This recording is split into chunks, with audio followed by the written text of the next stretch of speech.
Shalom Ibu Bapak Saudaraku, hari ini Senin 4 Mei kembali saya dan Ibu Gembala mengajak Ibu Bapak Saudaraku bersama menyembah Tuhan. Tuhanlah yang memimpinku, tanganku dipegang teguh, hatiku berserah penuh, tanganku dipegang teguh, tanganku dipegang teguh. Kita berdoa. Bapa, kami rindu menimba kekuatan dari-Mu melalui firman-Mu. Untuk itu berfirmanlah, kami siap untuk mendengar. Di dalam nama Tuhan Yesus bersama kami mendengar firman Tuhan. Haleluya. Amin. Mari Ibu Bapak Saudaraku, saya ajak kita buka firman Tuhan bersama-sama dari kitab Keluaran pasal yang ke-12 ayat 35 dan 36. Orang Israel melakukan juga seperti kata Musa. Mereka meminta dari orang Mesir barang-barang emas dan perak serta kain-kain, dan Tuhan membuat orang Mesir bermurah hati terhadap bangsa itu sehingga mereka memenuhi permintaan mereka. Demikianlah mereka merampasi orang Mesir itu. Ibu Bapak Saudaraku yang kekasih di dalam Tuhan, kita semua rindu diberkati oleh Tuhan. Tolong berhati-hati, karena seringkali berkat Tuhan malah menjadi sesuatu yang mematikan manakala kita salah menggunakannya. Untuk itu Ibu Bapak Saudaraku, hari ini kita berbicara tentang jangan sembrono mengelola berkat Tuhan. Mengapa demikian? Karena Ibu Bapak yang tadi seringkali kita salah mengelola karena bukan untuk kemuliaan nama Tuhan. Berkat yang dari Tuhan itu tetapi seringkali kita pakai untuk memuaskan kedagingan. Untuk itu mari kita melihat dari kitab Keluaran yang baru saja kita baca tadi, bagaimana mereka diberkati Tuhan luar biasa, sehingga orang-orang Mesir yang dahulu menindas mereka bermurah hati sehingga permintaan mereka apapun diberikan, baik itu emas, baik itu perak, baik itu tembaga, baik itu kain-kain. Lalu berangkatlah mereka meninggalkan Mesir sebagai orang-orang yang bebas di bawah pimpinan Musa untuk menuju tanah perjanjian Kanaan. Tetapi Ibu Bapak dalam perjalanan itu mereka salah menggunakan berkat itu, sehingga yang terjadi bukan mereka menikmati dengan penuh sukacita, tetapi yang terjadi adalah tulah untuk mereka. Mari kita melihat pada kitab Keluaran pasal yang ke-32. Ibu Bapak Saudaraku, ayat yang ke-35. Di sana dikatakan demikian. Demikianlah Tuhan menulai bangsa itu karena telah menyuruh membuat anak lembu buatan Harun itu. Ibu Bapak Saudaraku yang kekasih, bayangkan bangsa yang dipilih oleh Tuhan, dipimpin oleh tangan Tuhan, yang diberkati Tuhan sedemikian rupa, tetapi hari itu ditulahi oleh Tuhan. Sehingga Ibu Bapak ayat-ayat sebelumnya mengatakan kira-kira 3.000 orang Israel terbunuh oleh tangan orang-orang Lewi yang adalah orang Israel itu sendiri. Mengapa? Karena mereka salah di dalam mengelola berkat itu. Emas dan perak yang harusnya dipakai untuk kemuliaan nama Tuhan, tetapi hari itu mereka membuatnya menjadi patung lembu emas. Mengapa demikian, Ibu Bapak? Ayat pertama di sana dikatakan bahwa mereka gelisah. Saya bacakan Ibu Bapak Saudaraku, ketika bangsa itu melihat bahwa Musa mengundur-undur turun dari gunung itu, maka berkumpullah mereka mengerumuni Harun dan berkata kepadanya, mari buatlah untuk kami Allah yang akan berjalan di depan kami, sebab Musa ini orang yang telah memimpin kami keluar dari tanah Mesir, kami tidak tahu apa yang telah terjadi dengan dia. Lalu berkatalah Harun kepada mereka, tanggalkanlah anting-anting emas yang ada pada telinga istrimu, anakmu laki-laki dan perempuan, dan bawalah semuanya itu kepadaku. Lalu seluruh bangsa itu menanggalkan anting-anting emas yang ada pada telinga mereka dan membawanya kepada Harun. Diterimanya itu dari tangan mereka, dibentuknya dengan pahat dan dibuatnyalah daripadanya lembu tuangan. Kemudian berkatalah mereka, "Hai Israel, inilah Allahmu yang telah menuntun engkau keluar dari tanah Mesir." Ironis sekali ibu bapak saudaraku yang kekasih di dalam Tuhan. Mereka di bawah pimpinan Musa.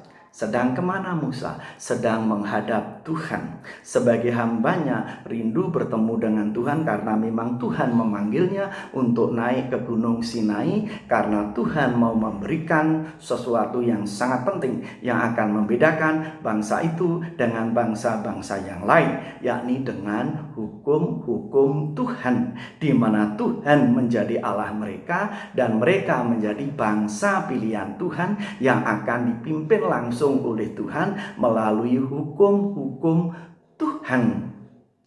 Akan tetapi ibu bapak saudaraku yang kekasih di dalam Tuhan, ketika mereka sedang di bawah kaki gunung itu menantikan kedatangan Musa, Musa hambanya menghadap Tuhan untuk menerima perintah yang sangat penting itu. Mereka melakukan sesuatu yang jahat, yakni menggantikan Allah yang memimpin mereka dengan Allah yang kelihatan, yang terbuat justru dari berkat Tuhan sendiri, yakni emas yang mereka terima dari orang Mesir itu. Padahal ibu bapak saudaraku, pasal yang ke-31 mengajar kepada kita demikian. Berfirmanlah Tuhan kepada Musa, "Lihat telah kutunjuk Besaleel bin Uri bin Hur dari suku Yehuda, dan telah kupenuhi dia dengan roh Allah, dengan keahlian dan pengertian dan pengetahuan dalam segala macam pekerjaan, untuk membuat berbagai rancangan supaya dikerjakan dari emas,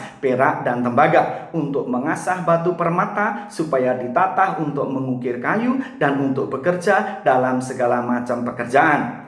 Juga aku telah menetapkan di sampingnya Aholiab bin Ahisamah dari suku Dan. Dalam hati setiap orang ahli kuberikan keahlian. Haruslah mereka membuat segala apa yang telah kuperintahkan kepadamu: kemah pertemuan, tabut untuk hukum, tutup pendamaian yang terletak di atasnya, dan segala perabotan kemah itu, yakni meja dengan perkakasnya, kandil dari emas murni dan segala perkakasnya, misbah pembakaran ukupan, misbah kurban bakaran dengan segala perkakasnya, bejana pembasuhan dengan alasnya, pakaian jabatan baik pakaian kudus kepunyaan Imam Harun maupun pakaian anak-anaknya untuk memegang jabatan imam.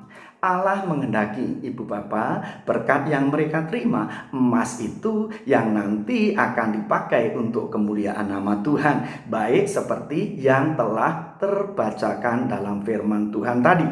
Akan tetapi ibu bapak saudaraku yang kekasih di dalam Tuhan, bangsa pilihan Allah ini yang ada di bawah kaki Gunung Sinai, di mana Allah sedang berbicara dengan hambanya di puncak Gunung Sinai, mereka melakukan perbuatan jahat dengan menyalahgunakan berkat itu, sehingga berkat itu bukan menjadi berkat yang dinikmati oleh mereka, tetapi justru mematikan mereka.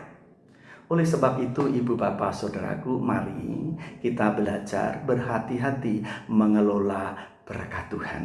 Tentunya yang pertama, kita mensyukuri karena kita diberkati oleh Tuhan, baik itu berkat kesehatan maupun berkat-berkat yang lainnya. Kita nikmati dengan penuh syukur, tetapi tolong selalu diingat bahwa setiap kali Tuhan memberkati, baik itu dengan berkat yang namanya uang, harta, dan lain sebagainya, itu selalu dua. Yang pertama berisi roti, lalu yang kedua berisi benih. Tolong dicatat ini dulu. Berkat berupa benih maupun roti. Dua-duanya berguna. Yang satu untuk kemuliaan Tuhan, yang satu yang lain untuk ibu bapak saya dan saudara nikmati.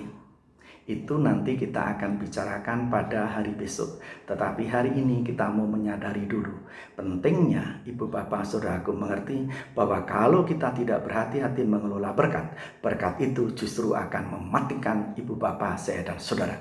Berkat itu akan menjadi laknat bagi ibu bapak saya dan saudara. Oleh sebab itu, camkan baik-baik. Biarlah berkat yang dari Tuhan kita nikmati untuk kemuliaan nama Tuhan. Tuhan Yesus dipuji, Tuhan Yesus dipermuliakan. Kita berdoa.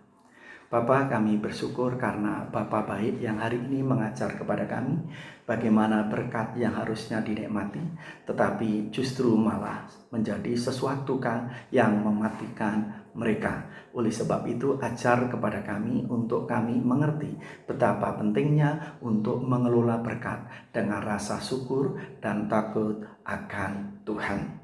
Pembelajaran dari kisah perjalanan orang Israel, berkat yang mereka terima, emas, perak, tembaga, dan kain yang melimpah, justru menjadi sesuatu yang mematikan pada mereka. Oleh sebab itu, ajar kepada kami untuk kami mengerti dan memahaminya, sehingga kami benar-benar boleh mengelola berkat disertai dengan rasa takut akan Engkau. Karena kami tahu setiap kali berkat datang kepada kami itu ada dua hal.